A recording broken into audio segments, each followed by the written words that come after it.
ನಮಸ್ಕಾರ, ಎಲ್ಲರೂ ಹೇಗಿದ್ದೀರಾ? ಗೋಸ್ಟ್ ದಿ ದೆವ ನಾನು ಪ್ರೊಡ್ಯೂಸ್ ಮಾಡಿದಂಥ ಸೈಕಲಾಜಿಕಲ್ ಥ್ರಿಲ್ಲರ್. ಈ ಶಾರ್ಟ್ ಮೂವಿ ಬಗ್ಗೆ ಡಿಸ್ಕಷನ್ ಮಾಡ್ತೀನಿ ಅಂತ ಹೇಳಿ ಅಂದರೆ ಕಾಗೆ ಹಾರಿಸಿ ತುಂಬ ತಿಂಗಳುಗಳಾಗೋಯ್ತು. ಬೇರೆ ಬೇರೆ ವಿಡಿಯೋ ಮಾಡ್ತಾ ಬೇರೆ ಕೆಲಸದಲ್ಲಿ ಬ್ಯುಸಿ ಆಗಿಬಿಟ್ಟು ಇದನ್ನು ಮಾಡೇ ಇತ್ತಿಲ್ಲ. ಅದಕ್ಕೆ ಇವತ್ತು ಅದ್ರ ಬಗ್ಗೆ ಒಂದು ಡಿಸ್ಕಷನ್ ನಡೆಯುತ್ತೆ. ನಮ್ಮ ಗೋಸ್ಟ್ ಅಲ್ಲ, ನಮ್ಮ ಡೈರೆಕ್ಟರ್ ಇಲ್ಲೇ ಕೂತಿದ್ದಾರೆ, ಅವರನ್ನು ಮಾತಾಡ್ಸೋಣ. ನಮಸ್ಕಾರ. ನಮಸ್ಕಾರ. ನೀವು ಗೋಸ್ಟ್ ಅಂದ್ರ ನನ್ನ ಫಸ್ಟು? ಹೌದು, ಗೋಸ್ಟ್ ನಾನ ನೀವಾ? ಅದೇ ನಮ್ಮ ಜನಗಳಿಗೆ ಕಾಡ್ತಾ ಇರೋ ಪ್ರಶ್ನೆ. ಈಗ ಅದಕ್ಕೆ ಉತ್ತರ ಬೇಕೇ ಬೇಕು. ಸರಿ, ನಿಮ್ಮ ಡೌಟ್ಗಳು ಅಥವಾ ಆಡಿಯನ್ಸ್ ಹೇಳಿರೋ ಡೌಟ್ಗಳು ಏನೇನು ಅಂತ ಹೇಳಿ ಒಂದೊಂದಾಗಿ ಉತ್ತರ ಕೊಡೋದಕ್ಕೆ ಪ್ರಯತ್ನ ಪಡ್ತೀನಿ.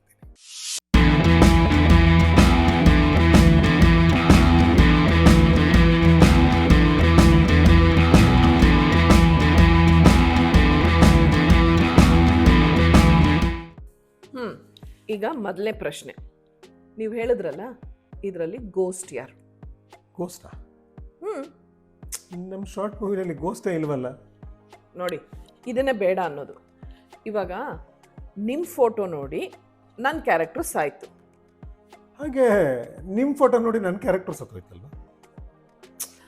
ಅದನ್ನೇ ಹೇಳ್ತಾ ಇರೋದು. ಸ್ವಲ್ಪ ಎಕ್ಸ್ಪ್ಲೇನ್ ಮಾಡಿ, ಕನ್ಫ್ಯೂಷನ್ ಇದೆ. ಓಕೆ, ನೀವು ಆ ಮನೆ ಒಳಗಡೆ ದೆವ್ವನ್ ಹುಡ್ಕೊಂಡು ಬಂದ್ರಿ ಅಂದ್ರೆ ನಿಮ್ಮ ಪಾತ್ರ ಒಳಗಡೆ ಬಂತು.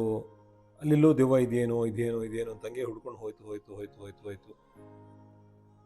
ಏನೇನು ಎಫೆಕ್ಟ್ಗಳಾಯ್ತು, ಆದ್ರೆ ನೀವು ದೆವ್ವನೇ, ನಿಮ್ಮ ಪಾತ್ರ ದೆವ್ವನೆಲ್ಲೂ ನೋಡಿಲ್ಲ. ಕರೆಕ್ಟ್. ಹಂಗೆ ಹುಡ್ಕೊಂಡು ಕೆಳಗೆ ಬಂದ್ರಿ. ನೀವು ಮನೆ ಒಳಗಡೆ ಎಂಟರ್ ಆದಾಗ ಅಲ್ಲಿದ್ದ ಫ್ರೇಮ್, ಖಾಲಿ ಫ್ರೇಮ್ಗಳು, ಅದ್ರಲ್ಲಿ ಯಾವ ಫೋಟೋನೂ ಇರಲಿಲ್ಲ. ಹೌದು, ಖಾಲಿ ಫ್ರೇಮ್ ಅಲ್ವಾ? ಹಂಗೆ ಬರ್ತಾ ಅಲ್ಲೆಲ್ಲೂ ದೆವ್ವ ಸಿಗದೆ ಇನ್ನೇನು ಹೋಗ್ಬೇಕು ಅಂದಾಗ ತಿರುಗಿ ನೋಡಿದಾಗ ಆ ಖಾಲಿ ಫ್ರೇಮಲ್ಲಿ ನನ್ನ ಫೋಟೋ ಕಾಣಿಸ್ತು. ಕರೆಕ್ಟ್? ಹೌದು. ಸೊ ನಿಮ್ಮ ಪಾತ್ರ ಏನು ಅಂದ್ಕೊಳ್ತು, ಹಾಗಾದ್ರೆ ಹೊರಗಡೆ ಸಿಗ್ದವನು ಅವನೇ ದೆವ್ವನ, ಇವನೇನಾ ದೆವ್ವ ಅಂತ ಅನ್ನಿಸ್ತು. ಕರೆಕ್ಟ್? ಹಾಗೆ ನಿಮ್ಮ ಪಾತ್ರ ಆ ಶಾಕ್ ಆಗುತ್ತೆ. ಸೊ ನನ್ನ ಪಾತ್ರ ಬರುತ್ತೆ, ದೆವ್ವ ಹುಡ್ಕೊಂಡು ಹೋದ್ರಿಗೆ ದೆವ್ವ ಸಿಗ್ತಾ ಅಂತ ಕೇಳೋದಕ್ಕೆ. ನನ್ನ ಪಾತ್ರ ಬಂದು ನೋಡುತ್ತೆ ನಿಮ್ಮನ್ನ. ನೀವು ಶಾಕಲ್ಲೇ ಹಂಗೆ ಹಾರ್ಟ್ ಅಟ್ಯಾಕ್ ಆಗಿ ಸತ್ತೋಗ್ತೀರಿ. ನೀವು ಹೆಂಗೆ ಸತ್ತೋದ್ರಿ ಅಂತ ಹಿಂಗೆ, ನೀವೇನು ನೋಡ್ಕೊಂಡು ಸತ್ರಿ ಅಂತ ಹಿಂಗೆ ತಿರುಗಿ ನೋಡ್ತೀನಿ ನಾನು. ನೋಡಿದಾಗ ಅಲ್ಲಿ ನಿಮ್ಮ ಫೋಟೋ ಕಾಣಿಸುತ್ತೆ, ನಾನು ಸಾಯ್ತೀನಿ. ಸೊ ದೆವ್ವ ಇದೆಯಾ ಅಂತ ಹುಡ್ಕೊಂಡು ಬಂದ ನೀವು ಕೊನೆಯಲ್ಲಿ ಮನೆಯಿಂದ ಹೊರಗೆ ಬರಬೇಕಾದ್ರೆ ಅದೇ ಭ್ರಮೆಯಲ್ಲಿದ್ದವರು, ಅದೇ ಕಲ್ಪನೆಯಲ್ಲಿದ್ದವರು ಅಲ್ಲಿ ಫೋಟೋ ನೋಡಿದ್ರಿ, ನಾನೇ ದೆವ್ವ ಅಂತ ಕಲ್ಪನೆ ಮಾಡ್ಕೊಂಡ್ರಿ, ನಿಮ್ಮ ಪಾತ್ರ ಸತ್ತೋಯ್ತು. ನೀವೇ ದೆವ್ವ ಇರ್ಬೋದು ಅಂತ ನಾನು ಕಲ್ಪನೆ ಮಾಡ್ಕೊಂಡು ನನ್ನ ಪಾತ್ರ ಸತ್ತೋಯ್ತು. ಸೊ ಹಾಗಾದ್ರೆ ಇದೆಲ್ಲ ನಮ್ಮ ಭ್ರಮೆ, ಮನಸ್ಸಿನ ಭ್ರಮೆ. ಹೌದು, ಇದೆಲ್ಲವೂ ಮನಸ್ಸಿನ ಆಟ. ನಿಜವಾಗ್ಲೂ ದೆವ್ವ ಅನ್ನೋದೇ ಇಲ್ಲ.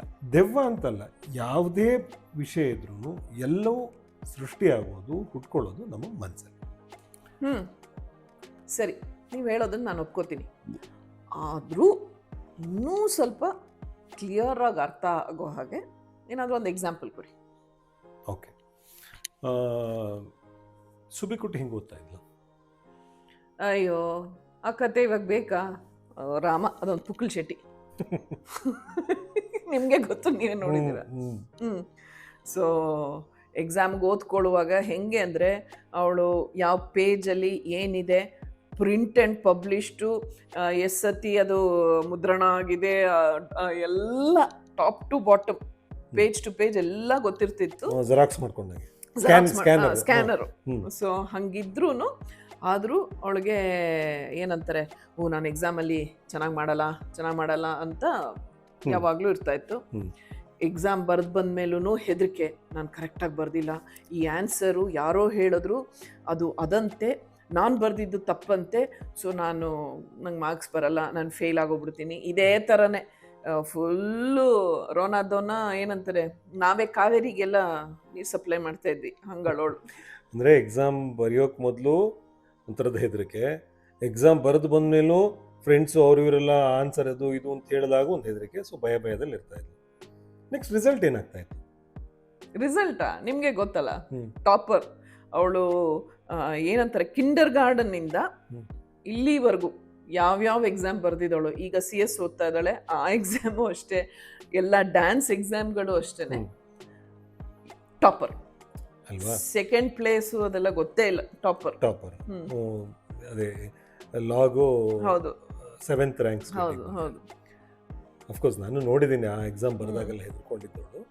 ಸೊ ಈ ಹೆದರಿಕೆ, ಭಯ ಭಯ ಭಯ, ಕೊನೆಗೆ ಒಳ್ಳೆಯ ರಿಸಲ್ಟ್ ಬಂತು, ಪಾಸ್ ಆಗಿದ್ಲು. ಬಟ್ ಈ ಭಯ ಪಟ್ಟಿದ್ರಿಂದ ಏನೇನೆಲ್ಲ ಎಫೆಕ್ಟ್ ಆಗ್ತಾ ಇತ್ತು? ಅವಳಿಗೆ ಮೇಜರ್ ಆಗಿ ಸ್ಕಿನ್ ಎಫೆಕ್ಟ್ ಆಗ್ತಾ ಇತ್ತು. ಈ ಆಕ್ನೆ, ಆ ಸ್ಟ್ರೆಸ್ಗೆ ಆಕ್ನೆ ಬರ್ತಾ ಇತ್ತು, ಈಗಲೂ ಬರುತ್ತೆ, ಸ್ಟ್ರೆಸ್ ಮಾಡ್ಕೊಂಡಿದ ತಕ್ಷಣ ಬರುತ್ತೆ. ಆಮೇಲೆ ನಿದ್ದೆ ಕೆಡು, ಸರಿಯಾದ ಟೈಮ್ಗೆ ಊಟ ಮಾಡ್ತಾ ಇರಲಿಲ್ಲ. ಆಮೇಲೆ ಅದೇ ಫುಲ್ಲು ಏನಂತಾರೆ, ಇವಳು ದೇವದಾಸ್ಗೆ ಗುರುಗಳು ಇವಳು. ಅಂದ್ರೆ ದೇವದಾಸ್ ಗುರುಗಳು ಅಂದ್ರೆ ಅಪಾರ್ಥ ಆಗತ್ತೆ ಮೇಡಮ್. ದೇವದಾಸ್ ಅಂದ್ರೆ ಕುಡ್ಕೊಂಡು ಬಿದ್ದಿರ್ತಿದ್ದ ಅದಲ್ಲ, ಬಟ್ ಆ ಲೆವೆಲ್ಗೆ ಶೋಕ ಹಂಗೆ, ಆ ಲೆವೆಲ್ಗೆ ಸ್ಟ್ರೆಸ್, ಡಿಪ್ರೆಷನ್ ಹಿಂಗಾಗೋಯ್ತು. ನಾನು ಚೆನ್ನಾಗಿ ಎಕ್ಸಾಮ್ ಬರ್ದಿಲ್ಲ, ನಾನು ಫೇಲ್ ಆಗೋಗ್ತೀನಿ. ನೋಡಿ, ಇದೆಲ್ಲವೂ ಅವಳ ಮನಸ್ಸಲ್ಲಿದ್ದ ಭಯ ಅಲ್ವಾ? ಹೌದು. ಆ ಭಯದಿಂದ ಏನೇನೆಲ್ಲ ಆಯ್ತು. ಬಟ್ ನೋಡ್ರಿ, ರಿಸಲ್ಟ್ ಬೇರೆನೆ ಬಂದಿದೆ. ಕರೆಕ್ಟ್, ಒಳ್ಳೆಯ ರಿಸಲ್ಟ್, ಟಾಪರ್. ಭಯ ಪಟ್ಟಿದ್ರಿಂದ ಏನೇನೆಲ್ಲ ಆಯ್ತು ನೋಡಿ. ಆಕ್ಚುಲಿ ಟಾಪರ್, ಬಟ್ ಭಯ ಪಟ್ಕೊಂಡ್ಲು. ಅವಳ ಹೆಲ್ತ್ ಇಶ್ಯೂಸ್ ಏನೇನಾಯ್ತು ಅದಕ್ಕೆಲ್ಲ ಕಾರಣ ಅವಳ ಭಯ. ಕರೆಕ್ಟ್. ಆಕ್ಚುಲಿ ಭಯ ಪಡುವಂಥದ್ದು ಏನಿರಲಿಲ್ಲ. ಅವಳ ಫ್ರೆಂಡ್ಸ್ ಮಗಳ ಮಾತು ಕೇಳ್ಕೊಂಡು ಅವ್ರು ಯಾವುದೋ ತಪ್ಪು ಆನ್ಸರ್ ಬರ್ದು ಅವ್ರು ಕಾನ್ಫಿಡೆಂಟ್ ಆಗಿ ನಾನು ಬರ್ದಿದ್ದು ಸರಿ ಅಂತ ಹೇಳಿದಾಗ ಇವಳೆಲ್ಲೋ ಭಯ ಪಡ್ಕೊಂಡು ಇವಳೊಂದು ಕೆಲಸ ಮಾಡಬೇಕಿತ್ತು. ಅವಾಗ ಅವರೆಲ್ಲ ಹಂಗೆ ಹೇಳಿದ್ರಲ್ಲ, ನಾನು ಬರ್ದಿದ್ದು ಸರಿನಾ ಹೌದಾ ಅಲ್ವಾ ಅಂತ ಕ್ರಾಸ್ ಚೆಕ್ ಮಾಡಬೇಕಿತ್ತು. ಅದು ಮಾಡಿಲ್ಲ ಅವಳು. ಫ್ರೆಂಡ್ಸ್ ಹೇಳಿದ್ ಕೇಳಿಸ್ಕೊಂಡು, ಈಗ ಅಷ್ಟು ಚೆನ್ನಾಗಿ ಓದಿರೋಳು ಅಲ್ವಾ, ಫ್ರೆಂಡ್ಸ್ ಹೇಳ್ತಿರೋದು ರಾಂಗು, ನಾನು ಕರೆಕ್ಟಾಗಿ ಬರ್ದಿದ್ದೀನಿ ಕಾನ್ಫಿಡೆನ್ಸ್ ಇರಲಿಲ್ಲ. ಓದೋವಾಗ್ಲೂ ಅಷ್ಟೂ ಓದಿದ್ರು ಕೂಡ ಒಳಗೊಂದು ಕಾನ್ಫಿಡೆನ್ಸ್ ಇಲ್ಲ, ನಾನು ಸರಿಯಾಗಿ ಬರಿತೀನಾ, ನಾನು ಓದಿದ್ದೆಲ್ಲ ನಂಗೆ ನೆನಪಿರುತ್ತಾ ಅನ್ನೋ ಒಂದು ಭಯ ಇತ್ತು. ಆ ಭಯದಿಂದ ನೀವು ಹೇಳಿದ್ರಿ ಹೆಲ್ತ್ ಇಶ್ಯೂ ಆಯ್ತು ಅದು ಅಂತ. ಸೊ ಇಲ್ಲಿ ಇದಕ್ಕೆ ಅವಳ ಎಲ್ಲ ಹೆಲ್ತ್ ಇಶ್ಯೂ ಇತ್ಯಾದಿಗಳಿಗೆ ಕಾರಣ ಅವಳಲ್ಲಿದ್ದ ಒಂದು ಭಯ. ಕರೆಕ್ಟ್ ಅಲ್ವಾ? ಆ್ಯಕ್ಚುಲಿ ಅಲ್ಲಿ ಏನೂ ಇಲ್ಲ. ಹೌದು. ಓಕೆ, ಇದು ಇರಲಿ, ಇದೊಂದು ಉದಾಹರಣೆ. ನೆಕ್ಸ್ಟು ಇನ್ನೊಂದು ಕೇಳಬೇಕು ಅಂತಿದ್ದೀನಿ. ಈಗ ಇನ್ನೊಂದು ವಿಷಯ ಕೇಳ್ತೀನಿ. 2014 ಗೋವರ್ಧನ್ ಅವರಿಗೆ ಸ್ಟ್ರೋಕ್ ಆಗಿತ್ತು. ಆವಾಗ ನೀವು ಎಲ್ಲಿದ್ರಿ? ಆ ಸಿಚುವೇಶನ್ ಒಂಚೂರು ಹೇಳ್ಬೋದಾ ನನಗೆ? ನಾನು ಮನೇಲಿದ್ದೆ. ಅವರು ಅವ್ರ ಅಪ್ಪ ಅಮ್ಮನ ನೋಡ್ಕೊಂಬರ್ತೀನಿ ಅಂತ ಹೋಗಿದ್ರು. ನಮ್ಮ ಮತ್ತೆ ಕಾಲ್ ಮಾಡಿದ್ರು, ಬಿದ್ದುಬಿಟ್ಟ ಹಿಂಗೆ ಅಂತ. ನಾನು ಅಂದ್ಕೊಂಡೆ, ಇವ್ರು ಎಡವಟ್ ಆಸಾಮಿ, ಯಾವಾಗಲೂ ಅರ್ಜೆಂಟು, ಮೆಟ್ಲು ನಾರ್ಮಲಾಗಿ ಹತ್ತುತ್ತಾ ಇರಲಿಲ್ಲ, 3 ಮೆಟ್ಲು 4 ಮೆಟ್ಲು ಅನ್ನೊಂದ್ಸತಿ ಎಗರ್ಕೊಂಡು ಸೊ ಬಿದ್ದಿದ್ದಾರೆ, ಇನ್ನೇನು ಕೈಕಾಲು ಮುಟ್ಕೊಂಡಿದ್ದಾರೆ ಅಂತ. ಸರಿ ಅಂದ್ಬಿಟ್ಟು ತಕ್ಷಣ ಹೊರಟೆ ನಾನು, ಹೋಗೋಣ ಅಂತ. ನಾನಿಲ್ಲಿ ಹೋಗುವಾಗಲೇ ಅವ್ರ ಅಣ್ಣ ಕಾಲ್ ಮಾಡಿದ್ರು, ಇಲ್ಲ ಆ್ಯಂಬುಲೆನ್ಸ್ ಎಲ್ಲ ಬಂದಿದೆ, ನೀನು ಒಂದು ಕೆಲಸ ಮಾಡು, ಇಲ್ಲಿಗೆ ಬರಬೇಡ, ಡೈರೆಕ್ಟಾಗಿ ಹಾಸ್ಪಿಟ್ಲ್ ಬಂದ್ಬಿಡು ಅಂತ ಹೇಳಿದ್ರು. ಆವಾಗ ನನಗೆ ಒಂಥರ ಸಡನ್ನಾಗಿ ಶಾಕ್ ಆಯಿತು. ಹಾಸ್ಪಿಟ್ಲಾ? ಓಕೆ, ಆ್ಯಂಬುಲೆನ್ಸ್ ಎಲ್ಲ ಬಂದಿದೆ ಅಂದರೆ ಏನು ಹೇಳ್ತಾ ಇದ್ದಾರೆ, ಏನಾಗಿದೆ ಅಂತ ಕೇಳ್ತಾ ಇದ್ದೀನಿ. ಅವ್ರು ಇಲ್ಲ ಅಲ್ಲಿಗೆ ಬಂದ್ಬಿಡು ಅಂತಂದರು. ಸೊ ನಾನು ಹೋಗೋ ಅಷ್ಟೊತ್ತಿಗೆ ಅವ್ರನ್ನ ಆ್ಯಂಬುಲೆನ್ಸಲ್ಲಿ ಮಲಗಿಸಿದ್ರು, ಜೊತೆಗೆ ಹೋಗ್ತಿದ್ದಂಗೆ ಅವ್ರು ಹಾಸ್ಪಿಟ್ಲಿಗೆ ಬರಕ್ಕೆ ಕೇಳಿದ್ರು, ನೀವು ಹಾಸ್ಪಿಟಲ್? ಇಲ್ಲ, ನಾನು ಮನೆಗೆ ಡೈರೆಕ್ಟಾಗಿ ಹೋದೆ. ಯಾಕೆಂದ್ರೆ ಆಲ್ಮೋಸ್ಟ್ ಇನ್ನೇನು ರೀಚ್ ಆಗ್ತಾ ಇದ್ದೆ. ಸೊ ನಾನು ಹೋಗಿ ರೀಚ್ ಆಗೋ ಅಷ್ಟರಲ್ಲಿ ಅವ್ರನ್ನ ಆ್ಯಂಬುಲೆನ್ಸಲ್ಲಿ ಮಲಗಿಸಿದ್ರು. ಸೊ ನಾನು ಜೊತೆಗೆ ಹೋದೆ ಆ್ಯಂಬುಲೆನ್ಸಲ್ಲಿ. ಏನಾಗ್ತಾ ಇದೆ ಅಂತ ಕೇಳ್ತಾ ಇದ್ದೆ. ಹಿ ವಾಸ್ ಒಂಥರ ಸೆಮಿ ಕಾನ್ಷಿಯಸ್, ಅವ್ರಿಗೇನು ರಿಜಿಸ್ಟರ್ ಆಗ್ತಾ ಇರಲಿಲ್ಲ, ಮಾತಾಡೋಕ್ಕಾಗ್ತಾ ಇರಲಿಲ್ಲ, ಏನು ಸನ್ನೆ ಮಾಡೋಕ್ಕೆ ನೋಡ್ತಾ ಇದ್ರು, ಒಂಥರ ಹಾಫ್ ಕಾನ್ಷಿಯಸ್ನೆಸ್ ಇತ್ತು. ಆಮೇಲೆ ಹಾಸ್ಪಿಟಲ್ಗೆ ಹೋಗ್ತಿದ್ದಂಗೆ ಎಮರ್ಜೆನ್ಸಿ ರೂಮಿಗೆ ಕರ್ಕೊಂಡು ಹೋದ್ರು, ಚೆಕ್ ಮಾಡಿಬಿಟ್ಟು ಸಿಂಪ್ಟಮ್ಸ್ ಆಫ್ ಸ್ಟ್ರೋಕ್, ಬಟ್ ನಾವು MRI ಮಾಡಬೇಕು, ಏನಾಗಿದೆ, ಏನು ಎಕ್ಸ್ಟೆಂಟ್ ಆಫ್ ಇದು ಅಂತ ಅಂದ್ಬಿಟ್ಟು. ಸೊ MRI ಮಾಡಿದ ತಕ್ಷಣ ಹೇಳಿದ್ರು ಇದು, ಯಾಕೆಂದರೆ ಸ್ಟ್ರೋಕಲ್ಲಿ ತುಂಬ ಬೇರೆ ಥರ ಸ್ಟ್ರೋಕ್ಗಳಿದೆ. ಸೊ ದೇ ಸೆಡ್ ಇದು ಬ್ರೈನ್ ಹೆಮರೇಜ್ ಆಗಿರೋದು, ಅಂದರೆ ರಕ್ತ ಇದಾಗಿದೆ, ಕ್ಲಾಟ್ ಅಲ್ಲ, ಅಂದರೆ ಬ್ಲೀಡ್ ಆಗ್ತಾ ಇದೆ ಬ್ರೈನ್ ಒಳಗಡೆ. ಆ್ಯಂಡ್ ಅದಾಗಿದ್ದ ಜಾಗ ತುಂಬ ಡೀಪ್ ಇನ್ ದ ಬ್ರೈನ್. ಅದು ಸರ್ಜರಿ ಆಗಲಿ ಇದರಲ್ಲಾಗಲಿ ಸರಿ ಮಾಡೋಕ್ಕಾಗಲ್ಲ. ಸೊ ಅದು ತಾನಾಗೆ ಬಾಡಿ ಹೀಲ್ ಆಗಬೇಕು. ಅದಕ್ಕೆ ಸಪೋರ್ಟಿಂಗ್ ಆಗಿ ಒಂದು ಸ್ವಲ್ಪ ಮೆಡಿಸಿನ್ಸ್ ಕೊಡ್ತಾರೆ ಅಷ್ಟೇ, ಅದು ಬಿಟ್ಟು ಬೇರೆ ಏನೂ ಮಾಡೋಕ್ಕಾಗಲ್ಲ. ಸೊ 72 hours ಏನು ಹೇಳೋಕ್ಕಾಗಲ್ಲ, ಯಾಕೆಂದರೆ ಹಿಸ್ ದಟ್ ಕ್ರಿಟಿಕಲ್ ಅಂತಂದ್ರು. 72 hours ಏನು ಹೇಳೋಕ್ಕಾಗಲ್ಲ, ಅಂದರೆ 3 ದಿನ, ಹೆಚ್ಚು ಕಮ್ಮಿ 3 ದಿನ. ಸೊ ಆ 3 ದಿನ ನಿಮ್ಮ ಮಾನಸಿಕ ಸ್ಥಿತಿ ಹೇಗಿತ್ತು? ಪ್ಯಾನಿಕ್. ಅಫ್ಕೋರ್ಸ್ ಕೇಳಬಾರ್ದು, ಆದರೂ ಹೇಗಿತ್ತು ಅಂತ. ಇದು ಒಳ್ಳೆ ನ್ಯೂಸ್ ಚಾನೆಲ್ನವರು ಒಂದು ಮೈಕ್ ಇಟ್ಕೊಂಡು ಏನು ಅನಿಸ್ತಿದೆ ಅಂತ ಕೇಳ್ದಂಗಿದೆ. ಹಂಗಲ್ಲ, ಆ ಕ್ಷಣದಲ್ಲಿ ನಿಮ್ಮ ಮನಸ್ಸಲ್ಲಿ ಏನು ನಡೀತದೆ? ಪ್ಯಾನಿಕ್ಕು, ಭಯ. ಏಕೆಂದರೆ ಏನು ಟ್ರೀಟ್ಮೆಂಟು, ಒಂದು ಬೇಸಿಕ್ ಟ್ರೀಟ್ಮೆಂಟ್ ಬಿಟ್ಟು ಬೇರೆ ಏನೂ ಮಾಡೋಕ್ಕಾಗಲ್ಲ ಅಂತ ಹೇಳ್ತಾ ಇದ್ದಾರೆ. ಸರ್ಜರಿ ಮಾಡಿ ಸರಿ ಮಾಡ್ತೀವಿ ಇನ್ನೋಂಗೆ, ಅದಿಲ್ಲ. ಆಮೇಲೆ ಬೇರೆ ಯಾವ್ಯಾವ ಆರ್ಗನ್ಸ್ ಎಫೆಕ್ಟ್ ಆಗಿದೆ, ಎಷ್ಟು ಡ್ಯಾಮೇಜ್ ಆಗಿದೆ ಅಂತ ಗೊತ್ತಿಲ್ಲ. ಅವ್ರನ್ನ CCUಲಿ ಇಟ್ಟಿದ್ದಾರೆ, ಅವ್ರಿಗೆ ಮಾತಿಲ್ಲ, ಮೂಮೆಂಟ್ಸ್ ಇಲ್ಲ. ಸೊ ಭಯ ಭಯ ಭಯ, ಏನಾಗತ್ತಪ್ಪ ಇದು ಅಂತ. ಏಕೆಂದರೆ ಅಲ್ಲಿವರೆಗೂ ಅವರೇ ನನ್ನ ಬ್ಯಾಕ್ ಬೋನ್, ಎಲ್ಲನೂ ಅವ್ರು ನೋಡ್ಕೋತಾ ಇದ್ರು. ಅಂದರೆ ಬೇರೆ ಎಲ್ಲ ವಿಚಾರ, ಅವ್ರ ಕೆಲಸದ ಜೊತೆಗೆ ಬೇರೆ ಬೇರೆ ಅವ್ರದ್ದು ಬಿಸ್ನೆಸ್ ಇರ್ಬೋದು, ಬೇರೆ ಎಲ್ಲನೂ ಅವರೇ ನೋಡ್ಕೋತಾ ಇದ್ರು. ಏನು ಬ್ಯಾಕ್ ಬೋನ್ ಅಂತ ಹೇಳಿದ್ರೆ, ಹೌದು, ಬ್ಯಾಕ್ ಬೋನ್. ಸೊ ನನ್ಗೆ ಏನು ಅಂದ್ರೆ ಏನು ಗೊತ್ತಿಲ್ಲ. ಯಾವ ಲೆವೆಲ್ಗೆ ಅಂದರೆ ಅಲ್ಲಿ ಇನ್ಶೂರೆನ್ಸ್ ಎಲ್ಲ ಇದು ಮಾಡಬೇಕಲ್ಲ, ಕೇಳ್ತಾರಲ್ವ ನಿಮ್ದು ಹೆಲ್ತ್ ಇನ್ಶೂರೆನ್ಸ್ ಎಲ್ಲ ಇದೆಯಾ ಅಂತ ಕೇಳಿದ್ರೆ ಹಾಂ ಇದೆ ಅಂತ ಗೊತ್ತು. ಅದು ಯಾವುದು, ಎಲ್ಲಿದೆ, ಯಾರ ಪಾಲಿಸಿ ಯಾವುದು, ಯಾಕೆಂದರೆ ಟಾಪ್ ಅಪ್ ಅಂತೆ, ಇನ್ನೇನೋ ಎಕ್ಸ್ಟ್ರಾ ಅಂತದೆಲ್ಲ ಏನೇನೋ ತಗೋತಾ ಇದ್ರು. ಇಲ್ಲೊಂದ್ಸತಿ ಕಿವಿಗೆ ಬೀಳೋದು ಅವ್ರು ಹೇಳುವಾಗ. ನೀವು ಅವರ ವ್ಯವಹಾರಗಳನ್ನು ಯಾವುದನ್ನು ಗಮನಿಸ್ತಾ ಇರಲಿಲ್ಲ. ಅವ್ರು ಹೇಳೋರು, ನಾನು ಗಮನ ಕೊಟ್ಟಿತ್ತಿಲ್ಲ. ಸೊ ಇದೆಲ್ಲ ಒಂದು ಕಡೆ ನಡೀತಾ ಇದೆ. ಒಂದು ಕಡೆ ಏನಪ್ಪ ಏನು ಹಿಂಗಾಗೋಯ್ತು, ಇನ್ನು ಸುಬಿಕುಟಿ ಚಿಕ್ಕವಳು, ಇಷ್ಟೇನಾ, ಮುಗಿದೋಯ್ತಾ ಲೈಫು, ಇಲ್ಲಿಗೆಲ್ಲನೂ ಫಿನಿಶ್. 3 ದಿನ ಆದಮೇಲೆ ಏನಾಗುತ್ತೋ ಗೊತ್ತಿಲ್ಲ. 3 ದಿನದಲ್ಲೇ ಏನು ಬೇಕಾದರೂ ಆಗ್ಬೋದು, ಯಾಕಂದರೆ ಅವ್ರ ಕಂಡೀಷನ್ ಅಷ್ಟು ಬ್ಯಾಡ್ ಆಗಿತ್ತು. ಅಂದರೆ ಅದು ಬ್ಲೀಡ್ ಆಗ್ತಾನೆ ಇತ್ತು. ಸೆಕೆಂಡ್ ಡೇ ಅಷ್ಟೊತ್ತಿಗೆ ಸ್ಟಾಪ್ ಆಯಿತು. ಸೊ 72 ಅವರ್ಸು ತುಂಬ ಭಯದಲ್ಲಿ, ಮುಂದೆ ಏನು ಅಂತ ಗೊತ್ತಿಲ್ಲ, ತುಂಬ ಒದ್ದಾಡಿರ್ತೀರ ಅಲ್ವಾ? ಹೌದು.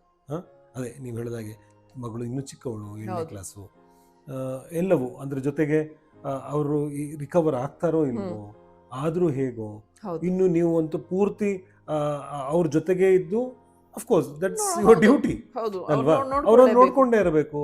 ಈ ಟೈಮಲ್ಲಿ ನಿಮಗೆ ಎಲ್ಲಾದರೂ ನೀವು ಅಂದರೆ ಆವಾಗ ಯಾವ್ದಾದ್ರು ಸಿನಿಮಾ ಶೂಟಿಂಗ್ಗಳೆಲ್ಲ ಇತ್ತ ನಿಮಗೆ? ಎಲ್ಲ ಒಪ್ಕೊಂಡಿದ್ದೀರಾ? ಸೊ ಅದಕ್ಕೆ ಹೋಗೋಕ್ಕಾಗತ್ತೋ ಇಲ್ವೋ ಗೊತ್ತಿಲ್ಲ. ಅದಕ್ಕಿಂತ ಜಾಸ್ತಿ ಇವ್ರಿಗೆ ಏನಾಗತ್ತೆ ಅನ್ನೋದು ನಿಮ್ಮನ್ನ ಕಾಡ್ತಾ ಇದೆ. ಇನ್ಫ್ಯಾಕ್ಟ್ ಅವ್ರಿಗೆ ಸ್ಟ್ರೋಕ್ ಆದೊಂದು 2 ಡೇಸ್ಗೆ ನಾನು ಶೂಟಿಂಗ್ ಹೋಗ್ಬೇಕಾಗಿತ್ತು.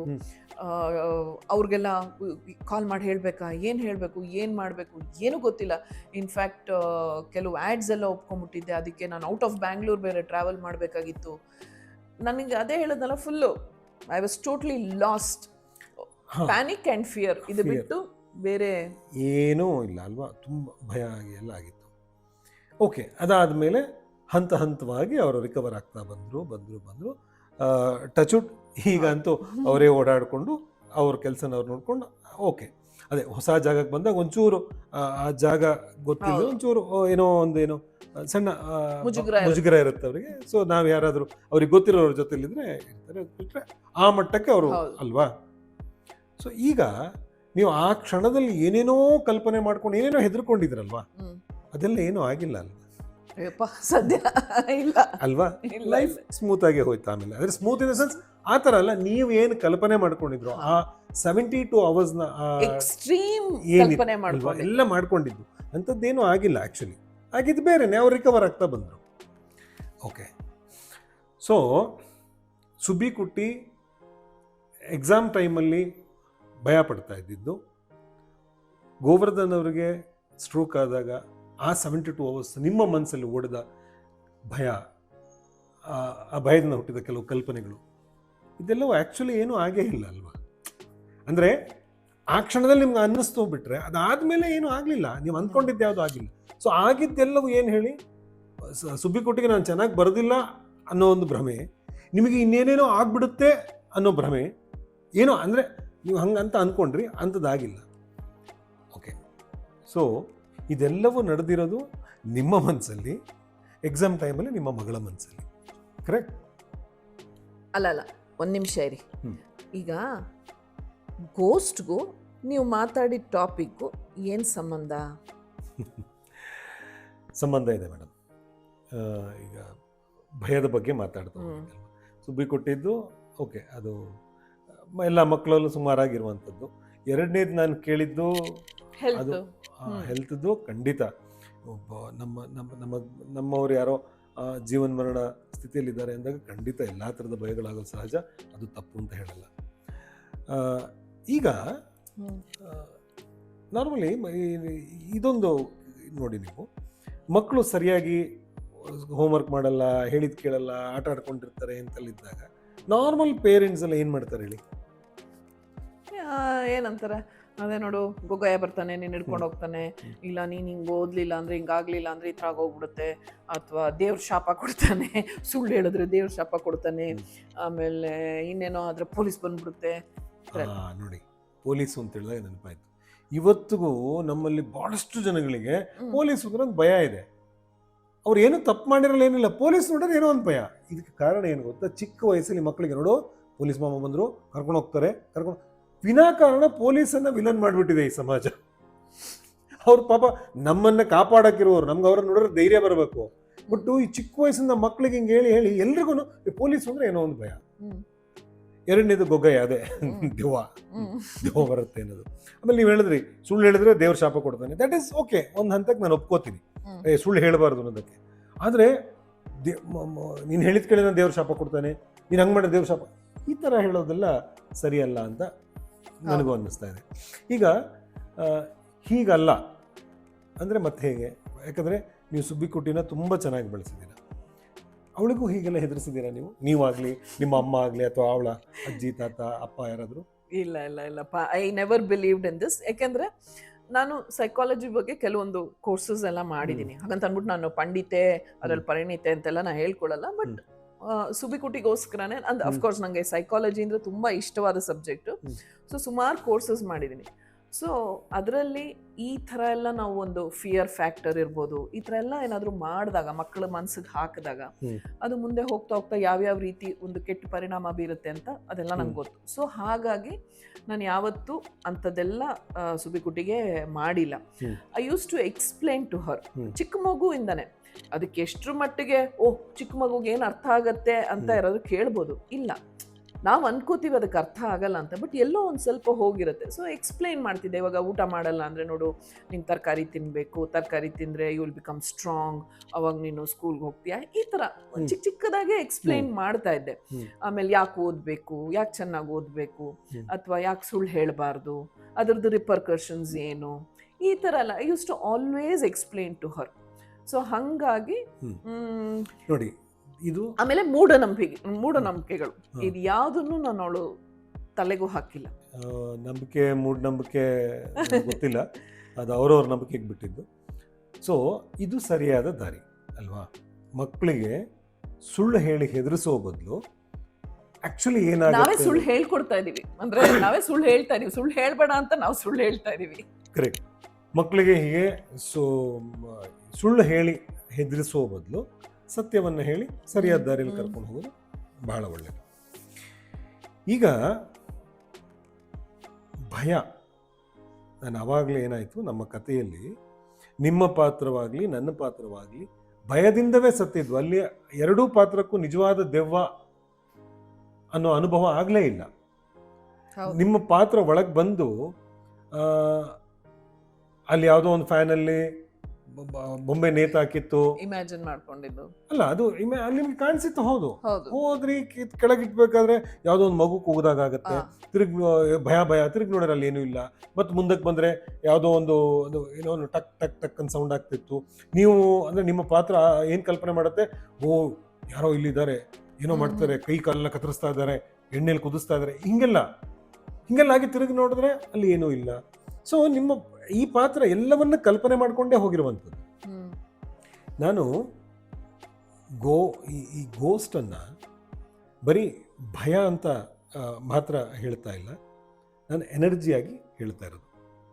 ನಮಗೆಲ್ಲರೂ ಗೊತ್ತಿರೋದೇನು ಹೇಳಿ, ಪಾಸಿಟಿವ್ ಎನರ್ಜಿ, ನೆಗೆಟಿವ್ ಎನರ್ಜಿ ಅಂತ. ನಾನೇನನ್ನು ಒಪ್ತೀನಿ ಅಥವಾ ನಂಬ್ತೀನಿ ಅಂತಂದರೆ, ನೆಗೆಟಿವ್ ಎನರ್ಜಿ ಅನ್ನೋದು ಇಲ್ಲವೇ ಇಲ್ಲ ಅಂತ, ಇರೋದೆಲ್ಲವೂ ಪಾಸಿಟಿವೇ. ಈಗ ಸೂರ್ಯ, ರಾತ್ರಿ ನಮಗೆ ಸೂರ್ಯ ಕಾಣಿಸಲ್ಲ, ಕತ್ಲಾಗಿರುತ್ತೆ, ಅಂದರೆ ಸೂರ್ಯ ಇಲ್ಲ ಅಂತನ?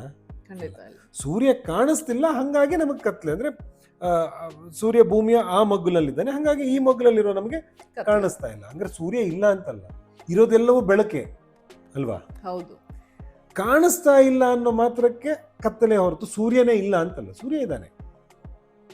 ಈ ರೀತಿಯಾಗಿ ನನ್ನ ನಂಬಿಕೆ ಅಥವಾ ನನ್ನ ಅನುಭವ, ಜಗತ್ತಲ್ಲಿ ಇರೋದೆಲ್ಲವೂ ಪಾಸಿಟಿವ್ ಮಾತ್ರ.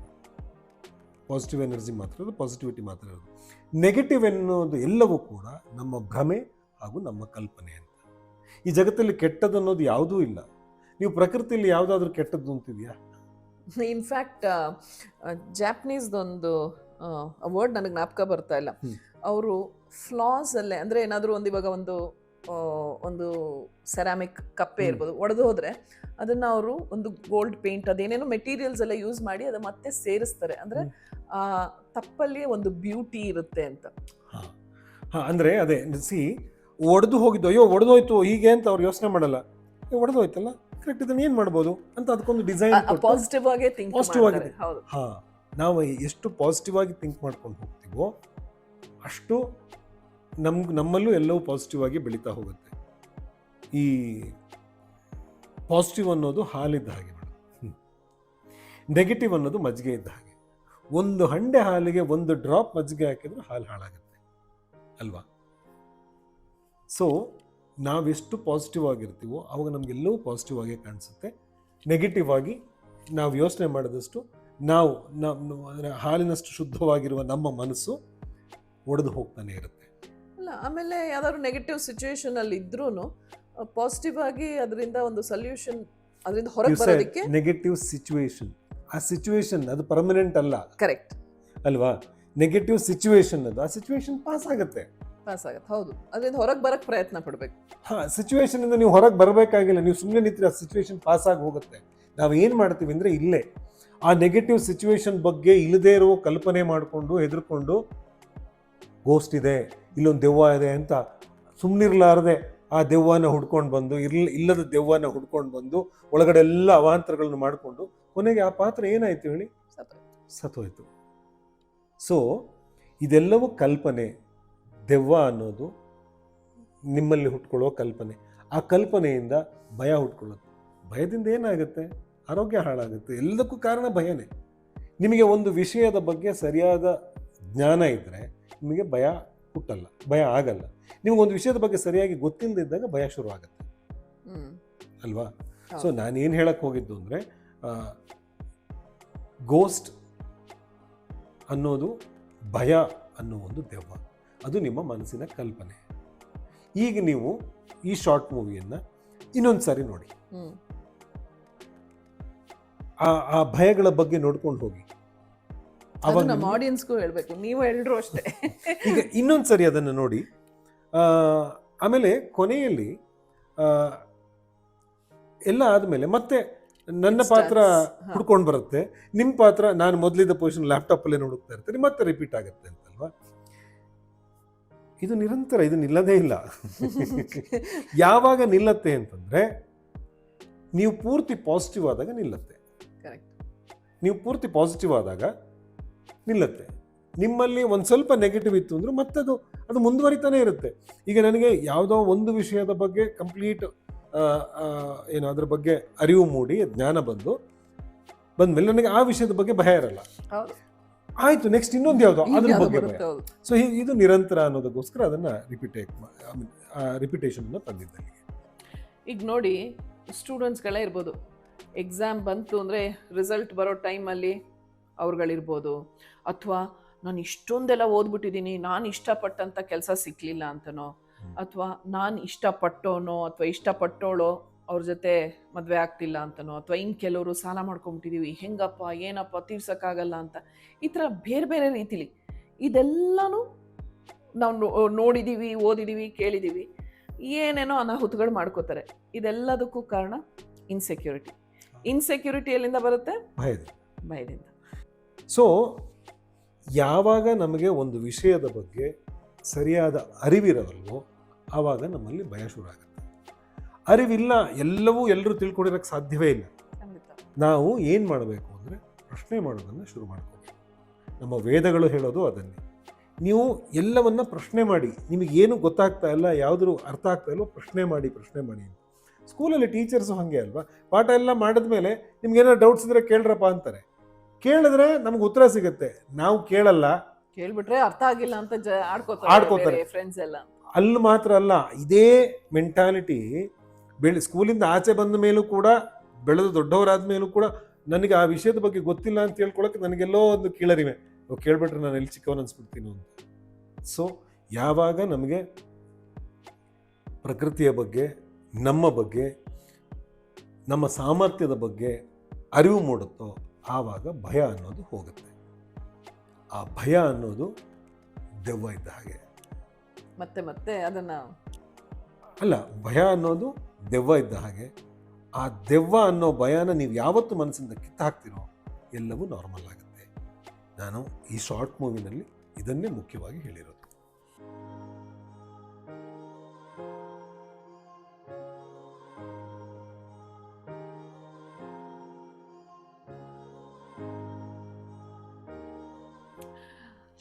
ಥ್ಯಾಂಕ್ ಯು ಗೋಸ್ಟ್ ಡೈರೆಕ್ಟ್ರೇ. ಗೋಸ್ಟ್ ಡೈರೆಕ್ಟರ್ ಅಲ್ಲಪ್ಪ, ನಾನು ಗೋಸ್ಟ್ ಡೈರೆಕ್ಟರ್ ಅಂತಂದ್ರೆ ಯಾರೋ ಹಿಂದ್ಗಡೆ ನಿಂತ್ಕೊಂಡು ಕೆಲಸ ಮಾಡೋನು ಅಂತ ಆಗುತ್ತೆ. ಇಲ್ಲ ಗೊತ್ತಾಯ್ತು, ಸುಮ್ಮನೆ ತಮಾಷೆಗೆ. ಥ್ಯಾಂಕ್ ಯು, ಎಲ್ಲ ಚೆನ್ನಾಗಿ ಎಕ್ಸ್ಪ್ಲೈನ್ ಮಾಡಿದ್ರಿ. ಸೊ ನಮ್ಮ ಆಡಿಯನ್ಸ್ಗೂ ಇದೆಲ್ಲನೂ ಅರ್ಥ ಆಗಿರುತ್ತೆ ಅಂತ ಅಂದ್ಕೊಂಡಿದ್ದೀನಿ. ಸೊ ಮತ್ತೆ ನಿಮ್ಮನ್ನು ಮುಂದಿನ ಸಂಚಿಕೆಯಲ್ಲಿ ಭೇಟಿ ಆಗ್ತೀನಿ. ಇದು journey of life positively with smiles and laugh. ನಮಸ್ಕಾರ.